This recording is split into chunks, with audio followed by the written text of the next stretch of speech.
There we go. What? You got a haircut? Did I? Yeah. So, we talked about different mimics, and including acoustic, olfactory,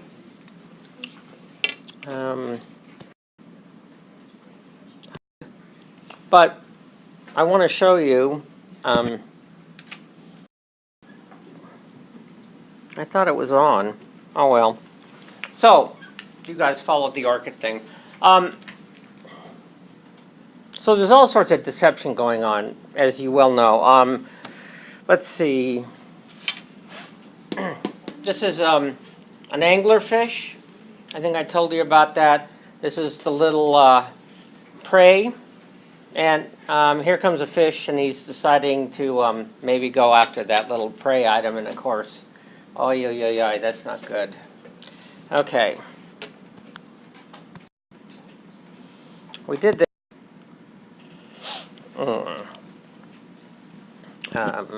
Let's. Could they be plain? What? Could they be plain? Oh, it looks like in that. It doesn't look like there's any cheetahs around. So I think that perhaps they're just. It could be that males are displaying, let's say, to females, right? That's one thing. So it's actually a signal to the female that, if you can pronk really high, then that's a good genes sort of model, right? So, through all this solitary, they pronk when a cheetah approaches. There's no alarm or confusion with other gazelles, which is alarm signal, or confusion effect, rather. Social cohesion, of course, you should do the white rump towards other gazelles. Okay, and unprofitability, in other words, this is a signal towards the cheetah that here's my white rump, and you could kiss my ass goodbye, right? So, okay, here we go. Social cohesion predicts that stoating individuals, or pronking, should direct their white rump towards other gazelles, right? But unprofitability predicts towards predators, and that's exactly what you see. I didn't mention that, I guess. Okay. Oh, there is no alarm or confusion to other gazelles. In other words, you can rule out this one. I'm just saying that this is a fact, an observation. Okay. So an alarm signal, solitary gazelle pronks, no. Gazelles, group gazelles stoat, yes. Stoaters show white rump to predator, no. Stoaters show white rump to other gazelles, yes. So we're saying right here that no alarm. So we can get rid of this one. We can get rid of social cohesion because they direct their rump towards the predator and not to each other. Unprofitability, of course, is a signal to the predator. So they'll stoat when they're solitary, not when they're grouped. They'll show to the predator and not to other gazelles, right? And then it looks like, so we've kind of knocked out the confusion effect, the alarm.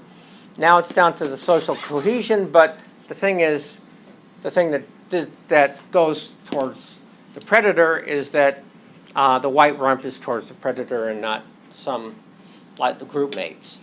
Okay? So, now that last thing that you saw, of course, there's other reasons for perhaps stoating. There's the mating thing, right? So it's an honest signal towards the females. I don't know if the males also might be an honest signal towards other males that I get to mate and you don't because I can jump higher. So there's a bunch of hypotheses that aren't necessarily, they're not mutually exclusive. Now, in this case, because of some of these facts from observations, we can start excluding them. Because like in the film we saw, when they were pronking in a group, of course, and it seemed like they were showing their rumps to everybody. So here's the outcome. When a gazelle pronks, most of the time the cheetah abandons the hunt. They just say, oh, he's seen me, there's no point in going after him, it's not going to work.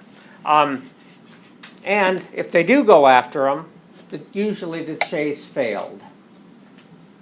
But, of course, if the gazelle, let's say, doesn't see the cheetah, now, the hunt can still be abandoned, but not as much as the other one. I mean, it's difficult to actually catch a gazelle or a springbok or something like that. So the fact that you fail 50% of the time is actually pretty good. Chase failed, so they never even go after the thing. They don't actually catch the gazelle, and then actually about a little less than a quarter of the time they actually succeed. So it's 1 out of 4 times less. Everybody got that?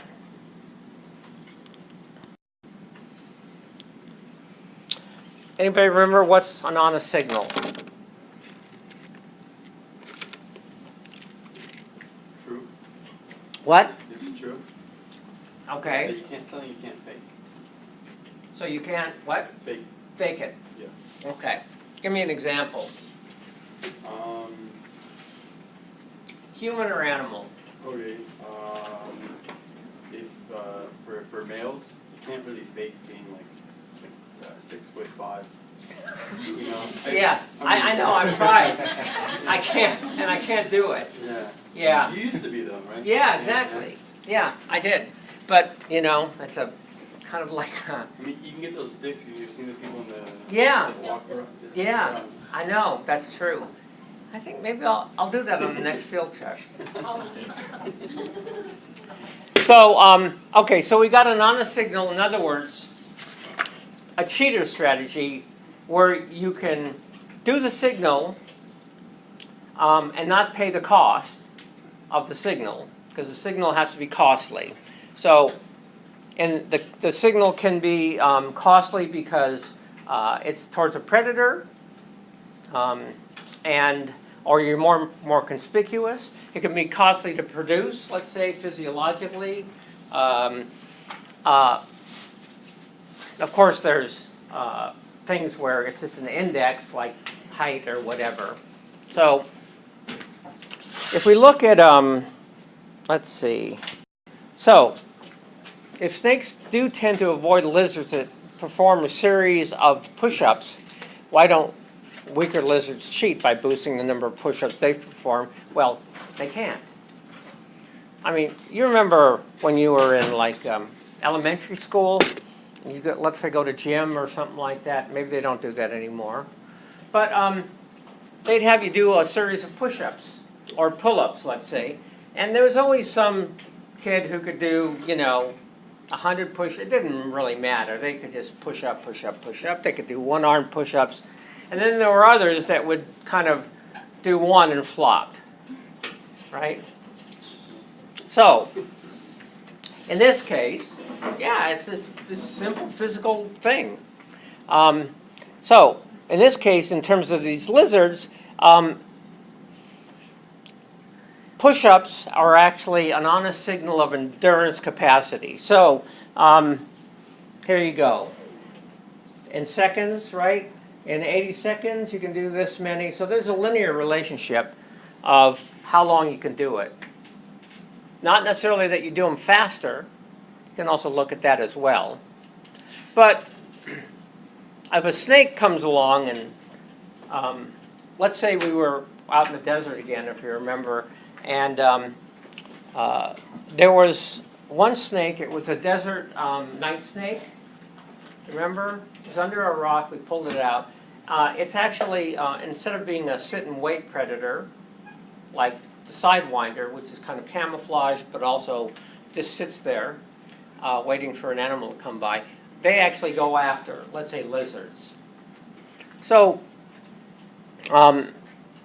if in fact this lizard, they see this lizard pushing up, does that actually deter the snake from, trying to catch it? Because the lizard is pretty fast. Of course, the snake is also, it's an active predator, so it could still work. So, cost optimality. Now, a lot of people, is evolution by natural selection, does it mean that it's completely optimal? That anything can happen? Nah. Pigs can't fly, right? A lineage of pigs is probably going to not spawn off a flying descendant at some point. Maybe it would, but probably not. There's already something that flies, and those are bats and birds, right? So, now, in that case, here's the trade. There's a trade-off, obviously. You can do certain things, but you can't be in two places at once. Like right now, it'd be nice. Where is she? Uh-oh. She's not here. Oh my God. Well, she was Ozma. She was talking about having a clone, a doppelganger, right? So that she could be at the beach, and then she could also be in the class at the same time. Obviously, she just chose the beach, right? Yeah. She thought, well, they're going to be there anyway. Okay. So, she can't do that. Another example is there's a trade-off between are you going to guard your mate and make sure that she or he, they don't dilly-dally with someone else? Or are you going to go out and try to get sex and procreate with another one in addition to your mate? You can't do both at the same time. Well, you can, actually. Most religions seem to be obsessed with sex, especially when it comes to women. Women are, if you look in the Bible, women are always the ones that are deceitful, they're cheating, they're sleeping around.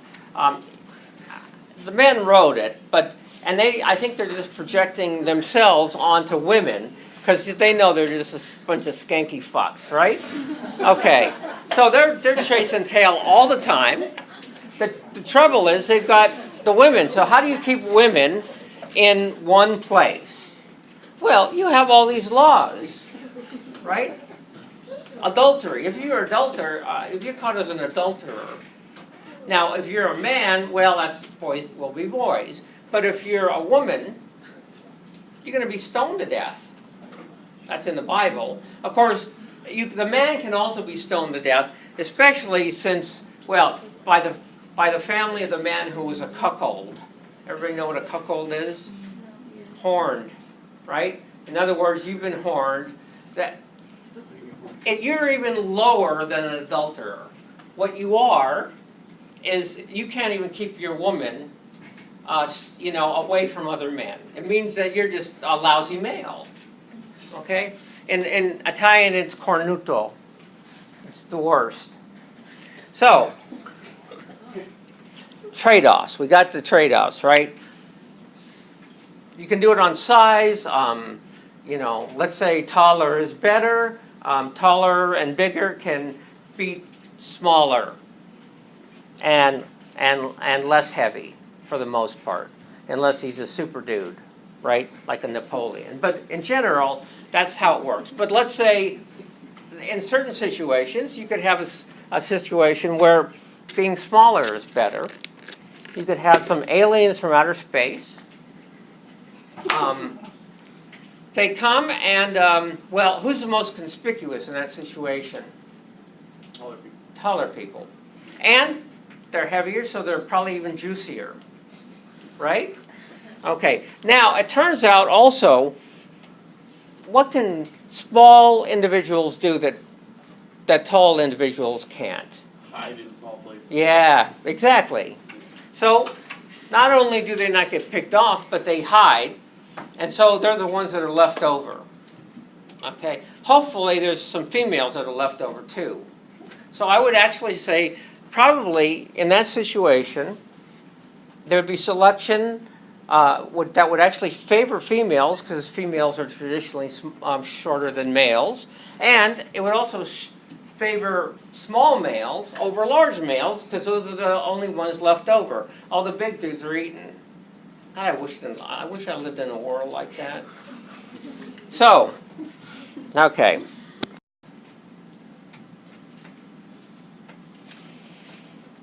So, in terms of optimality, we already kind of talked about optimal. In other words, selection is so good and pervasive that it can fix anything. It can't. It's basically not only does it evolve, well, it's the best possible depending on, let's say, the environment there, but also basically good enough. So a panda's thumb, of course, is not really a thumb. It's actually an extra bone in the it's a bone in the wrist that has been taken over and used for a different function, like a thumb. But it's not homologous with a thumb. But it's good enough for what they have to do in terms of grasping bamboo and all that, right? So it's not that selection or something has to be completely optimal at all. It just has to be good enough. Now, of course, if another individual with a mutation comes along and can do it slightly better, well, then they're going to leave more offspring, and that's kind of how it goes. So natural selection, well, it's more like a sieve. You know, the ones that get through are the ones that leave the offspring.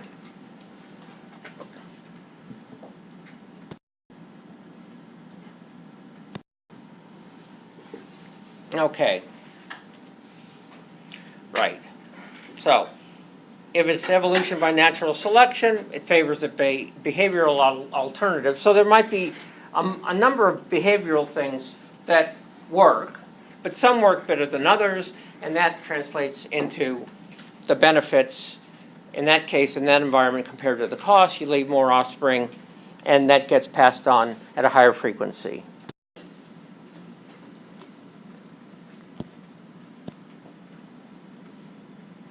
Okay, so this is an optimality model, and so one can measure the fitness costs and benefits associated with the four alternative behavioral phenotypes, W, X, Y, and Z. And then we have three categorical benefits. It's actually a continuous function, but you know, high is here, between medium and high is here, and whatever. Now, these are benefits, these are costs. So wherever it's widest, that's the greatest payoff. In other words, it looks like X. The X phenotype in this environment is actually favored over all the others. It's not that, basically, it's a differential between benefits and cost. It doesn't mean that, well, this is pretty good too, because you have a lot of high benefits, but there's also high cost associated with that as well. So it's the absolute value of the benefits minus the cost. Okay. Yeah, is the adaptation? God, I wish I could make this smaller. There we go. In an optimal trait, would it replace competing alternatives given sufficient evolutionary time? And this is, though, just for one environment. So a A good example are birds when they sing. Birds in different habitats tend to use different kinds of song. Because in a forest versus an open plain, how does sound carry? Which sound carries better, right? So in a forest, you need a sound that there's going to be a lot of attenuation and breakup and bouncing around. So you need a song that's going to get through all that noise. Whereas in an open space, you don't really have that problem, but it turns out also that low sounds tend to travel further than high sounds. And so a lot of the things that you hear, like elephants, are very well known for having these low rumbles that they use to communicate with each other. You're saying a high pitch wouldn't work well? What? A high pitch? They've actually done some studies, a guy named Marler, a long time ago and recently, that shows that sound, they actually quantified it, that actually low rumbles travel further than high-pitched in an open environment. Doesn't seem like it would be, but that's what came out. Like with some conures, they have a very high pitched scream. Uh-huh. On a decibel level, it's a higher pitch than a train. Oh. That's the Yeah. theory is because they're in the Amazon, they're in the rainforest. Uh-huh. So that's how they call out to other members. Oh yeah, they're in the rainforest, exactly, but they're not on a plain. So in the forest, a high pitch is actually great. Right, that's what I meant. Yeah, exactly. So, these are Bob White. We don't have these kinds of quail here. We have California, if you go to the desert gamble and mountain. But in the Midwest, they have Bob White. I've never tasted one. I hear they taste as good. So, okay. And here's kind of a distribution of covey sizes. This is the frequency of each. And so right around, 10 per covey is, that seems to be the average for most coveys. There's some smaller, so it kind of follows a normal curve.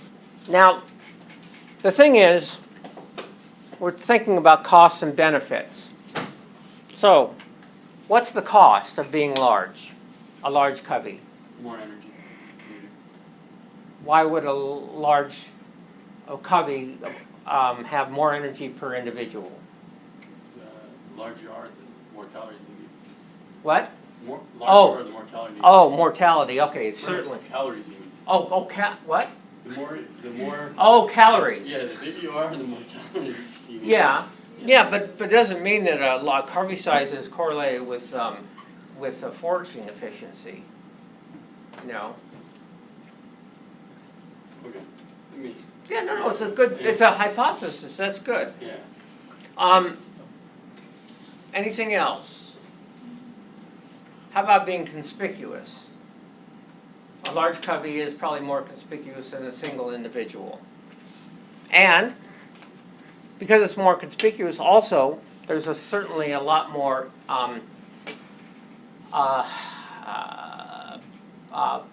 protein in one area than in another where there's only a few. Okay, so the predator might not even go where there's a few. But it seems like there's kind of a curve in terms of the costs. Covey size, you don't get, you have high survival kind of in the middle. So why would a group of individuals with a certain size be better at surviving than another group with, let's say, a bigger size or a smaller size in terms of predation? Because if you stay as a group, you're less likely to get eaten sometimes. Mhm. Because then, like zebras, I don't know if you know, They confuse. They confuse, and then Yeah. you just look at it, you're like, wow, that's one big animal, but it's actually Right. a bunch of little zebras. Yeah. Also, it's just visually confusing. You just can't pick out one. Yeah, because of the stripes. Right. Yeah. So we talked about a little bit about this, like the dilution effect. So the more, that's kind of the dilution effect. The chances, well, it's actually, since if you're in a flock of 10, you have 1 chance in 10 of getting picked off, let's say. If you're a flock in 100, you have 1 chance in 100. Okay. Now, covey size, now as far as a high covey size, you're right about the eating. A large covey, there might not be enough food for a large covey, right? So it kind of precludes, you may escape predators, but you're going to starve to death anyway. It's not a good situation. Okay, now covey size in terms of movement also follows a curve, but it's an upside down curve. So if a small covey, they tend to move a lot, and if they're a very large covey, they tend to move a lot. They probably tend to move a lot mainly because searching for food. They search more often for food. It also turns out that kind of in between movement, they suffer less predation. So I don't know why that would be. I'm trying to think. Well, it does. So we can think of reasons otherwise. So costs, benefits.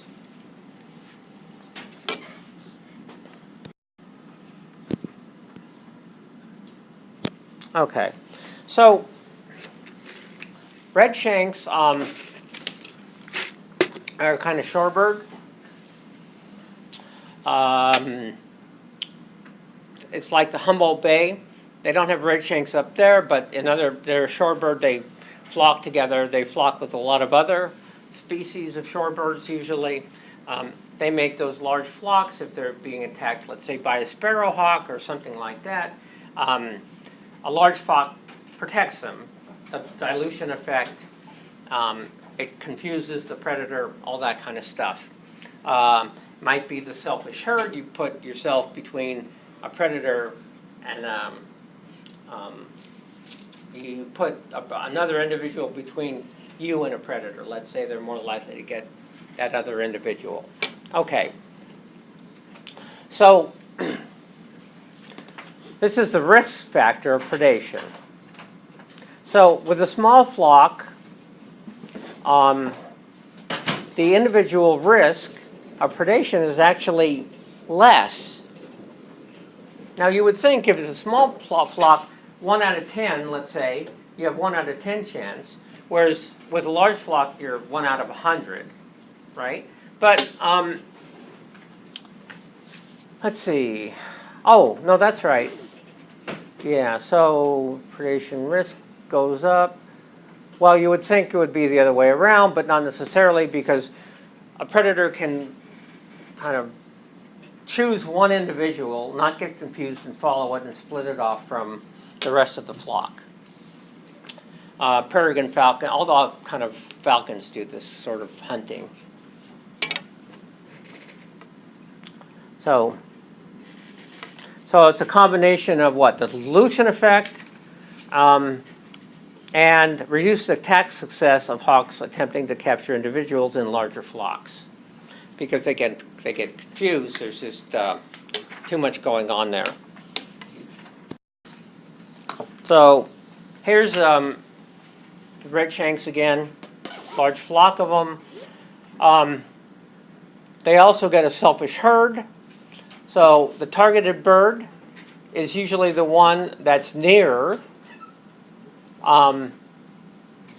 Nearest neighbor of targeted. In other words, the nearest neighbor of the targeted bird is farther away. And then the targeted bird is closer to the predator. So the predator is going to go for something that's closer versus further.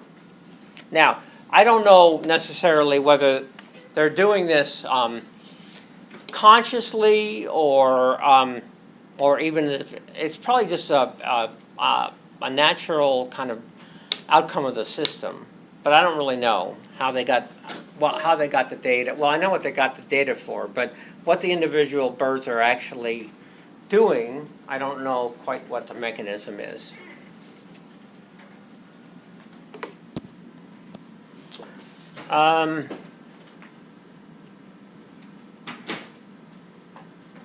Yeah, so during the study, the average bird of 18 was a little more than 18. Most birds were in flocks of about 50, although when large numbers of redshanks were in the marsh, some flocks contained 80. So, let's see. Okay. I don't know.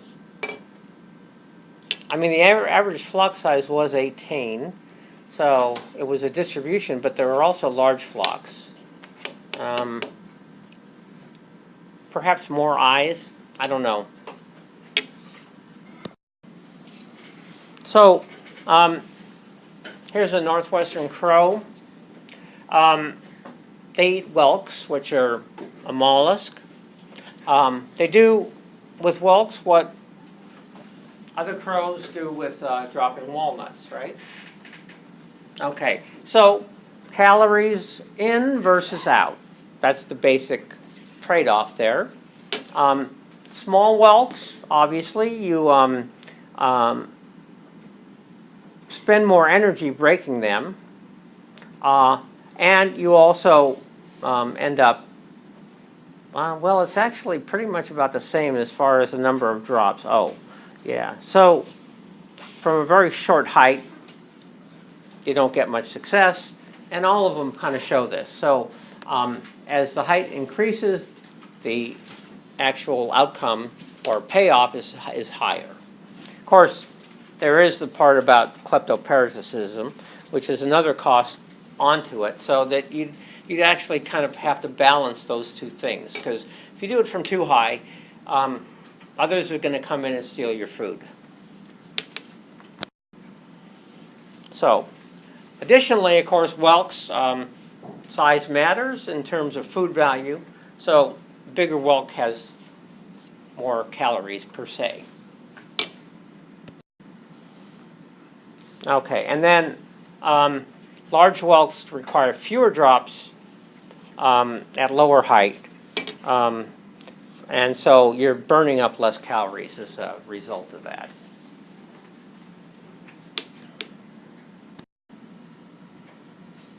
Are we optimal foragers too? Now? Yeah. Yeah, because you get farming and stuff. Yeah. Well, but where do you get your food? Restaurant, grocery store, Right. friends. So, is there a cost in going into a grocery store? Yeah. A little bit. Okay. Of course, no one's going to come along and kill you in a grocery store unless there's a pharmacy part of it, and then someone's coming in to get, like their partner's been bitten by a rattlesnake. What was that movie? Anyway, it doesn't matter. But how do you base what you buy on what? What are the criteria? How it tastes, price, Mm-hmm. and how appealing it looks. Right. So it's kind of like you might really go for something you would love to get, these absolutely wonderful handmade truffles, but they're expensive, right? So there's the cost, but they're sure good. At the same time, you can get something that's like a Hershey bar, let's say, right? They're not as good as truffles, but they're cheap. Now, unfortunately, see, with alcohol, that's okay, because once you drink enough, it doesn't matter what you drink, you stop tasting, right? You're just pretty much, wobbling around, falling down drunk. But you can't do that with candy. Well, maybe you can. Do any people get high with chocolate in here? With caffeine, yeah, you just... Well, there's caffeine, yeah. But yeah, so there's caffeine in chocolate, right? Okay. But then you would go for probably something with a higher caffeine rate, and you'd have to actually measure whether a Hershey bar has, higher caffeine rate than the other. So I guess you could overdose on, but it wouldn't really stop. Well, maybe it would. Yeah, you get so jittery you just can't eat anymore. Okay, does that ever happen to anybody? They eat too much coffee, chocolate, and they get jittery? No, I guess not. Well, with coffee it does. Anyway. Okay, so, foraging decisions affected by predator pressure. This is a female elk, and this is her little fawn. Just because she's an elk and not a predator doesn't mean she's not dangerous, just so you know that, okay? I've had friends who were nearly run over by a female that was guarding her, so you don't want to get run over by any elk for that matter. Okay, and then of course in Yellowstone and the Grand Teton National Park, they introduced wolves. And so the wolf population is fairly high now. So before wolf introduction,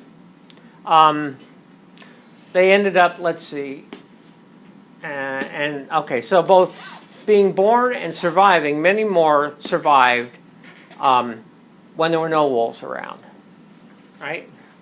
So, now, after the wolves, of course, there were a lot more born in summer, and there were even fewer survived by winter. So, risk effect, direct risk, effects on survival, change in losses, yeah, so, let's see. Okay.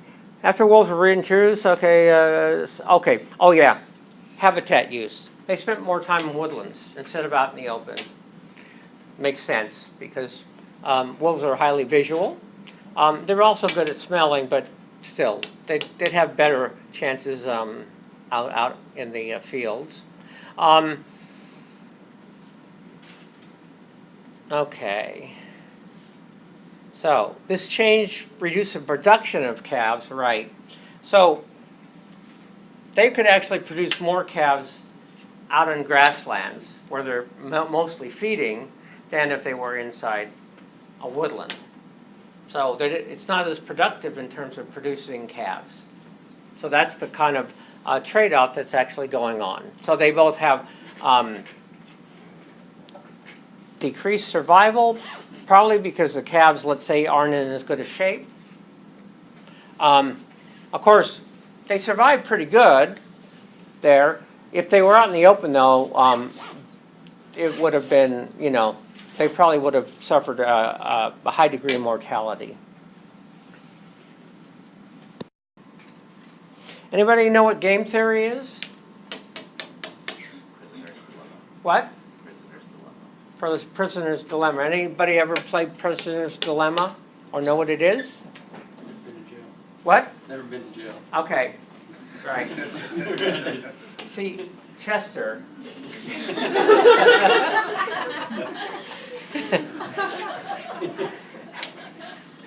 I promised I wouldn't do that. God, I just can't help myself. Don't trust me with anything. Now, of course, don't trust me with anything is also, so, but if I say that, then you can't even trust that, because it's not part of the set. Anyway, set theory. Okay, so, Prisoner's Dilemma is fairly simple. In fact, if you think about it, you don't even need the police and crime. All you need is basically two different groups of humans that come across each other. But we'll start with the cops and these two criminals. So they go out, they do a crime together. They get caught. They don't have a whole lot, though. The police don't have a whole lot on either of them. Okay? But, of course, if one tattles on the other, then they've got enough. So, they make a deal, of course, with who they tattle on. Perhaps they do. Of course, they might go in and... Now, let's look at the payoff matrix. Okay. Optimal behavior could be kind of a frequency dependent thing. Because the fitness gains it yields to one individual depends on how many members of the other population there are. Okay, there's a whole bunch of things like that. I'll show you a few. Okay. Oh, that's right. Back to here, this kind of gives us an ESS cannot be exceeded. In other words, there's not another strategy that will do better than that. And therefore, that strategy, ESS, cannot be replaced by any other strategy in the population. Now, that's the definition of an ESS.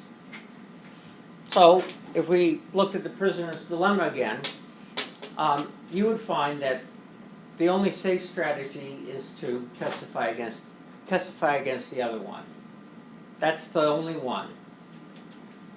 Not necessarily in an iterative game or something like that, but that's the only one. Okay. Now there are other strategies, like I just said. There's not a single strategy that works. All the time, where, let's say, a small and a large size are both in the population, or there's two types of males. There's a big male, and then there's a cheater that looks more like a female. Okay? And then game theory, that's the Nash thing. So he came up with an evolutionary stable strategy is a strategy that cannot be beat by another strategy. And basically, maximum reproductive success for the individuals employing it. Okay. So, if you remember, so here's a prisoner's dilemma game. Now, of course, if they cooperated, they'd only get a year in jail, right? The trouble is, they're in separate places, right? They can't communicate.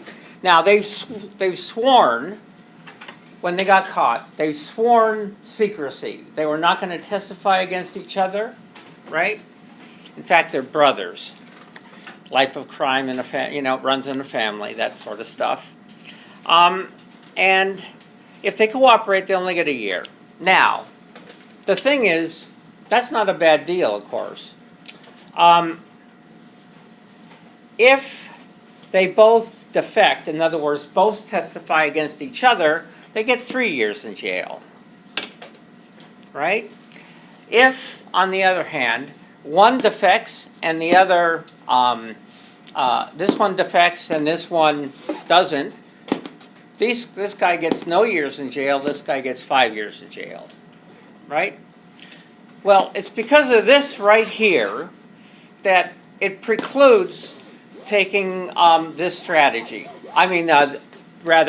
This strategy. They have no way of knowing, and if, in fact, one defected and one didn't, this would be the payoff. One of them would go to jail for 5 years. So to protect your hiney, the only strategy that's evolutionarily stable is testifying against each other. You wouldn't get to trial, of course. You just make a deal with the DA, and that'd be that. Okay. So now it's kind of funny. We live in a prisoner's dilemma world, even though we don't really experience it too much here. But in general, so in our evolutionary past, let's say we were all a bunch of hunter-gatherers. We all knew each other. We had rituals that tied us all together, right? There were a few other tribes that we dealt with. Maybe some of our young men went over there or switched, things like that. But in general, if a stranger comes along or a stranger tribe comes along, what is the best response? Are you going to open them with welcome arms, or are you going to be a little cautious? Okay. And they're going to do the same thing, right? Now, of course, there might be a situation where they welcome you in and then you, like Cortez, you pretty much slaughter them all, right? So that's this is that payoff, right? So you don't need an actual jail and police. We live in this kind of a world. Now, we don't deal with that anymore. It's now safe to, strangers are not necessarily dangerous, at least in this society. You don't know in other societies. Of course, if you, go to West Africa now where there's a lot of Ebola, it's not a matter of whether you're nice. Well, you don't want another person to be nice to you at this point. You want to stay as far away as possible, right? But if you go to a place, that's what I have to get my friend here. This is a really sad day. Anybody know why it's a sad day? That man with Ebola died. Did he die? Yeah. Oh, damn, that's sad. That is, terrible. There's another reason that's less, there's another reason that's sad, but not sad like that. Who do you root for? Dodgers, right? No, I know you don't. Who do you root for? None of them. You just play. You don't root, you play. Okay, yeah. That's a true athlete there. They just don't give a damn about any of the other stuff. Okay, I'll say shit. Okay, right. So, anyway, so back to where we were.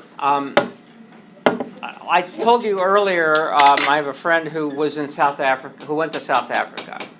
I'm going to have him come in and talk a little bit for probably 10 or 15 minutes just to tell you kind of the situation he was in. It's not safe there. It's like, it's kind of like a predator-prey interaction sort of thing. It would change, if we were in that sort of a situation where there was actual real danger, we would change our behavior. We would probably change the behavior of where we went, what time we went out, whether we went alone, probably not. You'd probably go with other people, all that sort of stuff. So, in that situation, you don't cooperate. Now, you can cooperate. Those, let's say those two tribes they met, they're both cautious. They don't fight. And then it happens again, they meet each other, and over time they start to trust each other a little bit. And that's called a tit-for-tat strategy. In other words, I'll do to you what you do to me. And with that strategy, that's kind of an iterative prisoner's dilemma. This only happens once. Okay? Anytime there's a time limit or the number of times you can play, this is the only outcome. But if you have an infinite number of plays, you can practice tit for tat. So if they're nice to you, you're nice to them. If not, then you sell them out, right? So under that situation, you can actually have a different set of behaviors evolve because you've suddenly kind of developed a trust system, right? Okay. Of course, there's all that deception going on too. It could be a fake trust. So you invite them in, or they invite you. You're like the old Israelites. They invite you in, and then you slaughter everybody, right? Take all the women, turn them into slaves, and kill all the children. Yeah. How come cooperating is refusing to testify? Cooperating that's those two are refusing to testify against each other, right?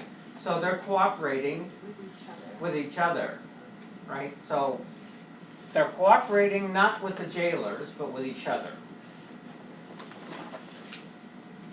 Maybe that's it says refuse to testify, yeah. So that's the deal. Cooperation means you're actually helping each other there. Now, it also could be in real life that the cops just don't have enough goods to actually indict them. So just refuse. In fact, you should never talk to cops. You ever get arrested, get a lawyer right away. You don't want to talk to cops. Ever. I'm telling you. Community service, that's why.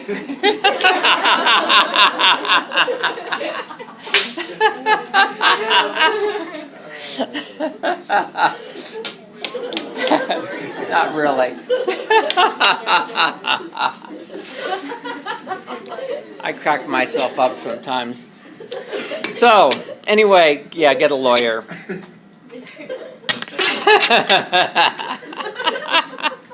This is too funny. So, this is where we were. Optimal foraging model. These are oyster catchers. This is an American oyster catcher, I think, but the European looks similar. They forage on rocks. They use their bills to flip up rocks, turn them over, and find various crustaceans or mussels, whatever. So, now, in terms of mussels present, this is what the distribution looks like. But this is the distribution of what they actually take. So, they generally take the larger mussels. First of all, there's more food there. Of course, there's a kind of a cost to it. Larger are probably more difficult to get open. Okay, so in this case, there's actually two different models. Let's see. Okay, so mussel length and the profitability. And I'm not sure what, let's see. So, I guess the longer the mussels are, the higher the profitability. In other words, you're really not paying it's an exponential growth model. Here, there's kind of an optimal size for the mussels in terms of it's a distribution, and there's selection for a certain size mussel, and not either larger or smaller.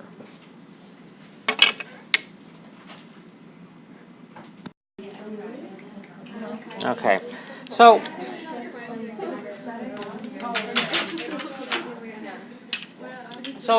we kind of ended up here, and these are oyster catchers again, and looking at mussel length, and there were two different models, basically.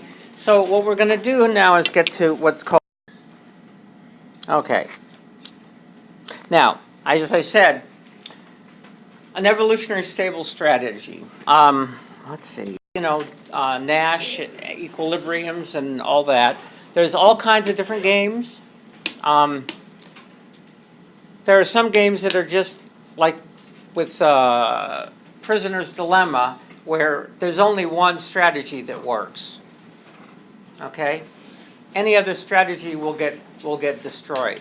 So even though, remember, let me go back to that, matter of fact. Is that too late? Remember the paper I signed? Yeah. Do I just try Yeah. myself and follow you guys? You can follow, yeah. Yeah. Okay. Okay. Did you sign the thing? Okay. Yeah. Well, did you sign the thing before? Yeah. You did, right. You did. Yeah. But, so meet me, you guys who are driving yourself, meet out back and then we'll all, okay?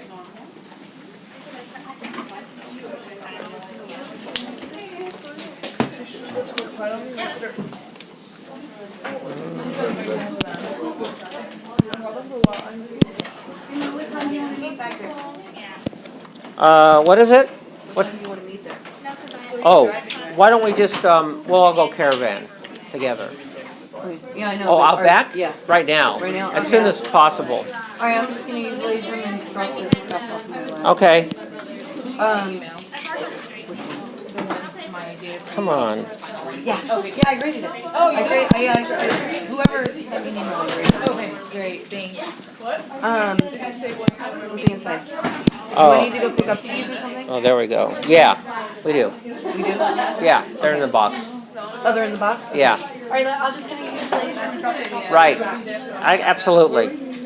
Where are we meeting though? Out back, In 15 like minutes? same place. Do I have time to go grab something to eat Uh, from the store?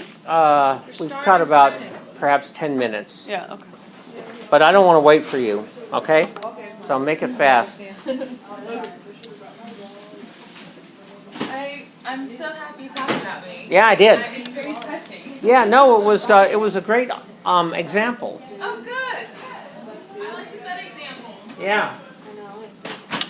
I know, I have like some cuties, like a bar. Yep, that's all.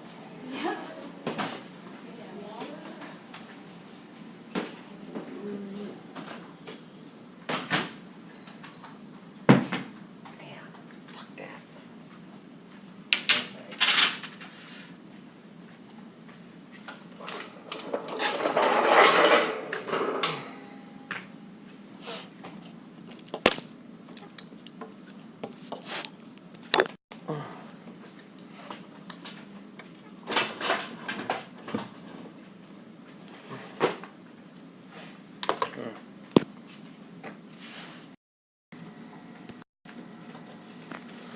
A set of strategies that exist in an evolutionarily stable ratio. Now, this is a mixed ESS. What we were talking about before was just an ESS where there's only one strategy that works. Let's see here. I should have put a definition in there. Okay, so a good example is, you didn't see this, it's too bad. Another time we were down in Malibu, there were a lot of fish, and the cormorants and the pelicans were diving in, getting the fish. Now, the gulls were not doing that. First of all, these other guys can do it better. But what they were doing is they were trying to take the fish away. Okay? Now, if you have the same species, there were also cormorants that were trying to do the same thing. So it's called kleptoparasitism, where you come along, you try to get the others. So there's one strategy, there's two strategies here. You can go fish, or you can parasitize. Now, in reality, you can probably do both. But at any one time, you'll either do one or the other. Okay. So, fishers catch fish, robbers take fish away. Each of those strategies, there's basically a hawk-dove game, sort of game. Each of those strategies is evolutionarily stable depending on the frequency of it in the population. And, of course, it's actually negative frequency dependent selection in that case. Because if it was all fishers and a mutant came along that was a robber, and there were no other robbers, this guy he'd be fine, right? He'd be sitting pretty, unless they all ganged up on him. Obviously, if there's no fishers and there's only robbers, no one's eating, right? Okay. So, and also, we have these other things. Robbery is less energetically costly way to get the food, right? So, all in all, it'd be better to be a robber, depending, of course, on whether there's someone catching fish or not, and how many are actually catching fish.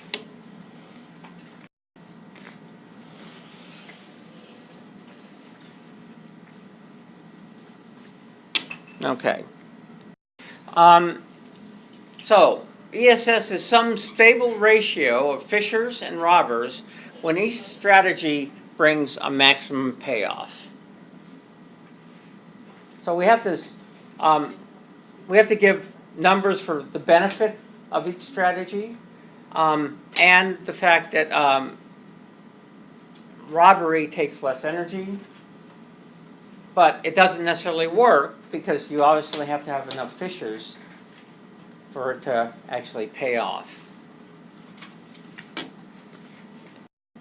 So there's a number of different examples. Some male crickets call to attract a female and face a risk of being parasitized or killed. Some male crickets intercept females on their way to other males, right? So, you know that Miranda is going over to her boyfriend's tonight, and you just happen to run into her on the street. And, you're very nice, you're debonair, you have nice clothes, a nice car. You say, oh, would you like me to take you to your boyfriend? Sure, I can do that, no problem. Of course, you don't. Of course, she wants to, then you say, why don't we just go to dinner or something like that? That's the nice guy approach. The unnice guy is to take her out in the woods and never mind. So, but if you're a cricket, no one's going to come and get you on that. Yeah, they're not going to stick you in jail for that kind of behavior. Now, do you guys remember about the African cichlid fish that kind of go back and forth? Anybody remember that? So, there's a parasite fish. They're both cichlids. There's a big one and a small one. This one comes along and bites and takes scales off the other one. Okay.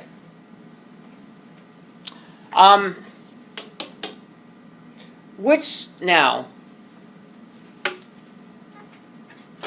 you're better at, it turns out there's two kind of phenotypes. There's either a right-sided phenotype or a left-sided phenotype. So there's a genetic polymorphism there. In terms of where their mouth is. So, if it's on the left side, of course, you go to the right of the fish. So remember now, fish do not have necks and shoulders and they can look around over their shoulder. Doesn't happen, right? So, if you come up on the correct side, you can actually take a good chunk. However, if everybody's doing this, the fish gets wise and says, "Whoa, that's not good. I gotta protect my right side. There's nothing coming from the left side." So, in that case, if you actually did come from the left side, you were a mutant that came from the left side, you get lots of meals. And so, this kind of thing, this polymorphism and this behavior, go back and forth. Cycles back and forth over time.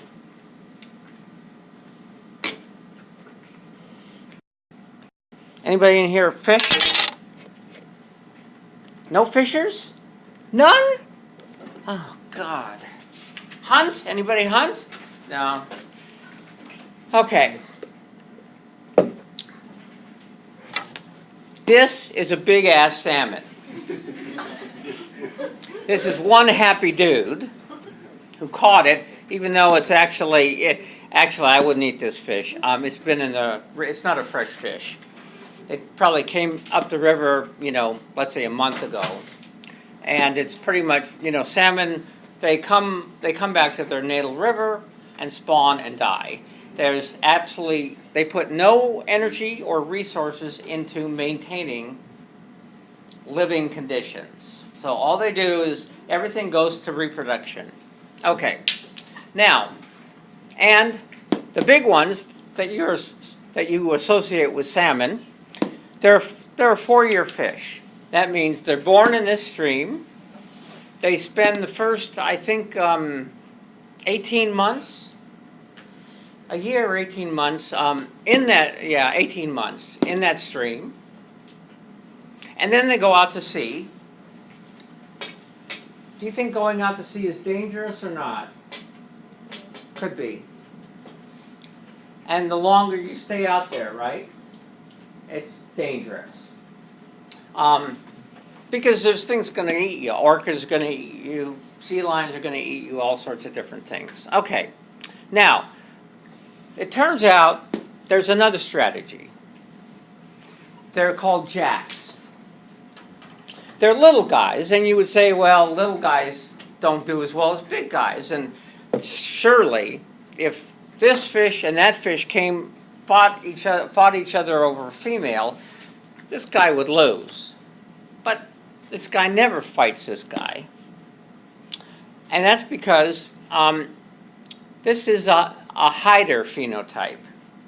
So instead of, they spend basically 18 months in the stream, they go out to sea, and then the next run they come back up. And they're small. And then they follow females around, and when they start digging a red is where the female, she kind of, clears an area so it's the right stones and everything where she can lay her eggs. And that's when a male comes in to inseminate the eggs. Well,